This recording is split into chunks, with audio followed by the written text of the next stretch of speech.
देश में इस बार किसकी बनेगी सरकार, देश के सबसे बड़े ओपिनियन पोल लेकर आपके सामने दोस्तों हम हाजिर हो चुके हैं। दोस्तों लोकसभा की 543 सीटों का ओपिनियन पोल 7 चरणों में होने वाली इस लोकसभा चुनाव में इस बार जनता किसे देगी सत्ता की चाबी। जी हां दोस्तों, जनता किसे बैठानेगी सत्ता के शिखर पर। क्या बीजेपी 10 साल के कामकाज के आधार पर एक बार फिर देश में सरकार बनाने जा रही है, या फिर दोस्तों राहुल गांधी भारत जोड़ो न्याय यात्रा के सारे दोस्तों सत्ता में कांग्रेस को ही वापसी करा पाएंगे। तो वहीं दोस्तों अलग अलग क्षेत्रों के अलग अलग राज्यों में दोस्तों छोटे छोटे पार्टियों के गठबंधन से किस पार्टी का, किस राष्ट्रीय पार्टी का बिगड़ेगा खेल। दोस्तों लोकसभा चुनाव अब काफी करीब आ चुका है। जी हाँ दोस्तों, लोकसभा चुनाव 7 चरणों का ऐलान होने के बाद कहीं ना कहीं दोस्तों ओपिनियन पोल भी इस बार काफी महत्वपूर्ण रखते हैं कि ओपिनियन पोल में इस बार साथियों किसकी सरकार है देश में बन रही है। जी हाँ दोस्तों, ओपिनियन पोल में इस बार कौन कितनी सीटों पर जीतेगा, कौन क्या पर मजबूत है, पूरी जानकारी आपके सामने रखेंगे। अगर दिल्ली की 7 सीटों की बात करें तो दिल्ली की 7 सीटों पर बीजेपी पर 7 में से 6 सीटें दिल्ली में जीतती हुई दिखाई दे रही है।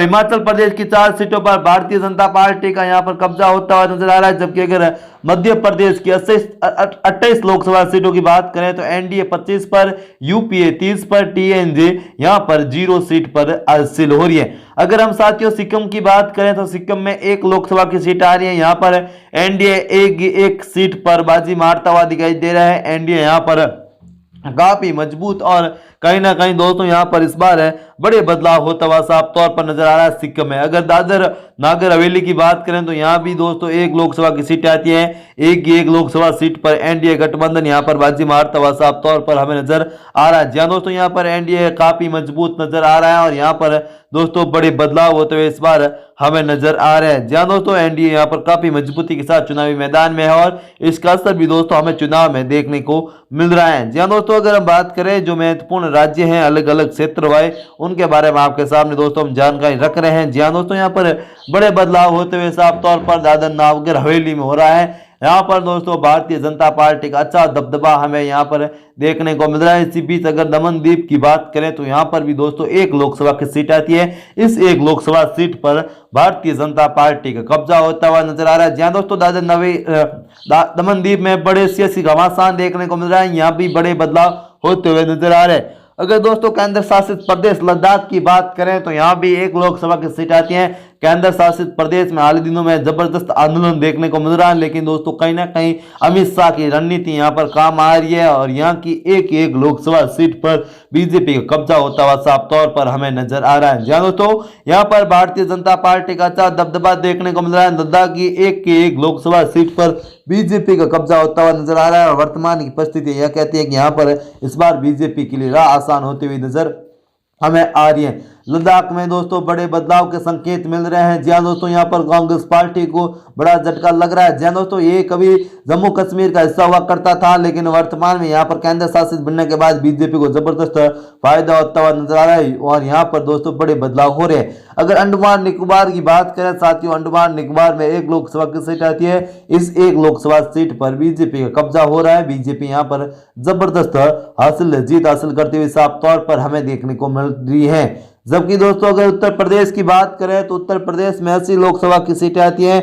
80 लोकसभा सीटों में से दोस्तों 72 पर एनडीए, जबकि दोस्तों इंडिया गठबंधन मिलाकर छोटों पार्टियों को मिलाकर 8 सीटें उत्तर प्रदेश में इंडिया अलायंस यहां पर बाजी मारता हुआ साफ तौर पर नजर आ रहा है। अरुणाचल प्रदेश की बात करेंगे साथियों, अरुणाचल प्रदेश में 2 लोकसभा की सीटें आती हैं। अरुणाचल प्रदेश की 2 लोकसभा सीटों पर भारतीय जनता पार्टी 2 सीटों पर बीजेपी यहां पर जीत हासिल करती हुई नजर आ रही है। अरुणाचल प्रदेश की 2 लोकसभा सीटों पर भारतीय जनता पार्टी का दबदबा हमें देखने को मिल रहा है। यहाँ पर बीजेपी का दोस्तों अच्छा प्रभाव देखने को मिल रहा है। बीजेपी यहाँ पर 8 की 8 सीटों पर जीत हासिल करती हुई हमें नजर आ रही है। अगर असम की बात करेंगे साथियों, असम में भी बड़े बदलाव होने के संकेत मिलना शुरू हो चुके हैं। असम की 14 की 14, जी हाँ दोस्तों, यहाँ पर मुख्यमंत्री हेमंत विश्व शर्मा काफी चर्चाओं में रहते हैं और अपने बयानों के लिए व्यापक रूप से जाना जाते हैं। तो ऐसे में दोस्तों असम पर पूरी देश की नजर टिकी है। असम की 14 सीटों पर एनडीए 14 की 14 सीटों पर यहाँ पर जीत हासिल करता हुआ साफ तौर पर इंडिया यहाँ पर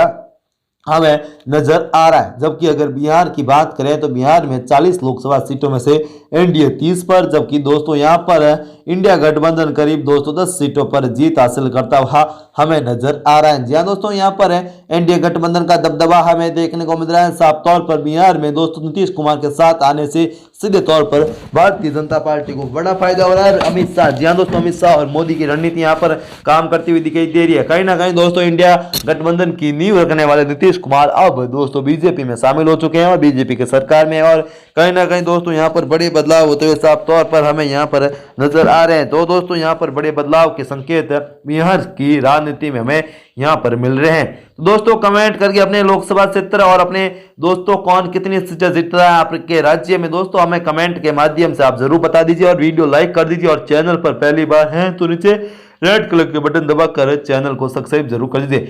अगर उड़ीसा की साथियों बात करें, उड़ीसा में 21 लोकसभा की सीटें आती है, 20 पर बीजेपी तो 2 पर यूपीए यहाँ पर बाजी मारता हुआ साफ तौर पर नजर आ रहा है। तेलंगाना की बात करें तो 17 सीटें आती है लोकसभा की, 5 पर एनडीए जबकि 7 पर यूपीए बाजी मार रहा है। जी हाँ दोस्तों, साफ तौर पर कह रहे हैं कि तेलंगाना में वर्तमान में कांग्रेस की सरकार है और यहाँ पर कांग्रेस का अच्छा प्रभाव हमें देखने को साफ तौर पर मिलता हुआ नजर आ रहा है। तेलंगाना की 17 सीटों में से दोस्तों एनडीए सिर्फ 5 सीटों पर, जबकि दोस्तों यूपीए 5 सीटों पर, तो अन्य खाते में यहाँ पर भी जहाँ दोस्तों ओबीसी की पार्टी उत्तर प्रदेश में और नई दिल्ली मिलकर यहाँ पर जबरदस्त फायदा हो रहा है। और यहाँ पर दोस्तों बात करेंगे तो यहाँ पर उनको अच्छा फायदा होता हुआ साफ तौर पर हमें नजर आ रहा है। और ओबीसी और अन्य निर्दलीय यहाँ पर तेलंगाना में 7 की 7 सीटों पर जीत हासिल करते हुए दिखाई दे रहे हैं। जहाँ दोस्तों यहाँ पर साथ आप कह सकते हैं कि बड़े बदलाव के संकेत मिलना शुरू हो चुके हैं लोकसभा चुनाव में। दोस्तों लोकसभा चुनाव में इस बार बड़े बदलाव के संकेत लगातार हमें मिलते हुए साफ तौर पर नजर आ रहे थे।